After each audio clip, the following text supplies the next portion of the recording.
Vaughn was a straight A student at Windward Community College. He earned an associate's degree there and went on to UH Manoa, where he was on the dean's list, continuing to earn straight A's. He was just 17 credits away from a bachelor's degree in social work when a car crash left him with a broken jaw and a prescription for opioid pain medication. They put me on a lot of opiate pills that were highly addictive, and I walked away from my senior year, ended up strung out. I started buying pills on the street, and then that got expensive, and I ended up on heroin. I ended up losing everything. Ended up on the streets, homeless, living down in Chinatown, and I stayed that way for a couple years. The pain I experienced down there was emotional, physical, and spiritually bankrupt. That was the pain that I experienced from the situation. Life on the streets of Chinatown was rough. Each new day was an unknown. Every night presented new dangers. Fear on a daily basis, you know? I mean, there's a lot of violence down there. There's a lot of drug activity, gang activity, and it's not a safe place to be after dark. There'd be people who would come by and snatch your bags from underneath you while you're sleeping. But a day-to-day basis, you don't know where you're laying your head at night.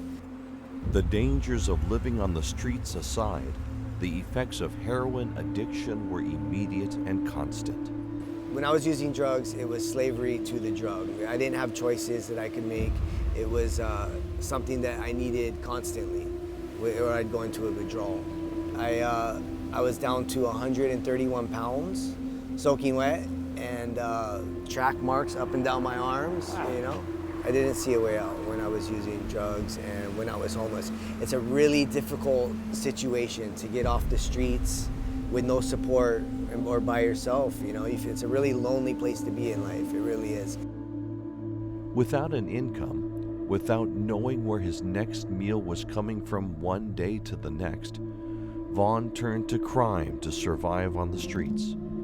By shoplifting and stealing, he could eat and support his addiction. But eventually, he was caught and served time in prison. It was divine intervention, I call it, I guess. You know, I had to go to jail for a little while, and that really woke me up, you know, being in jail, not having anybody to call, lonely, and just having to start over. It gave me the opportunity, really, to decide which way I want my life to go, you know. I mean, I knew the alternatives of using drugs and the homelessness, but I know I wanted something better for my life. And through the resources and things available in the community, I was able to make that happen.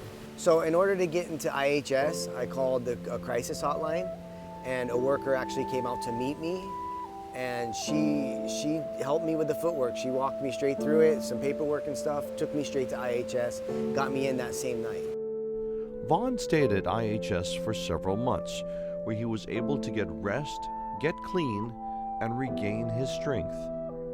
The next step was getting help in finding a job. They have a program up there called Heli to Work, which they come up there, they give us a bunch of resources that we can use for when we get out of treatment. November Morris is the employment manager at IHS and helps clients get back into the workforce once they're able. You know, a lot of clients we work with sometimes need a lot of counseling and motivation to get to the level at where Vaughn is. So because Vaughn was such a great client with us and working with us, you know, our support for him, you know, was pretty quick, and so he's able to find employment quickly. And that's our goal, really, is to meet the client where they're at. Whether they're motivated or not motivated, we're there to kind of help them along the way until they're ready. Today I'm second in sales in my company for work. So yeah, if it wasn't for some of these resources, I don't know if I'd be where I am today. I would like to work with troubled youth. You know, I think that's where we can catch most of some of these social ills that we have with drug addiction, homelessness, and stuff like that. Being out on the streets and some of the experiences I went through were very miserable experiences. It was hell on earth is what it was. And if there's any way that I can deter that or help others not have to go through those same experiences, I'd be very grateful to that.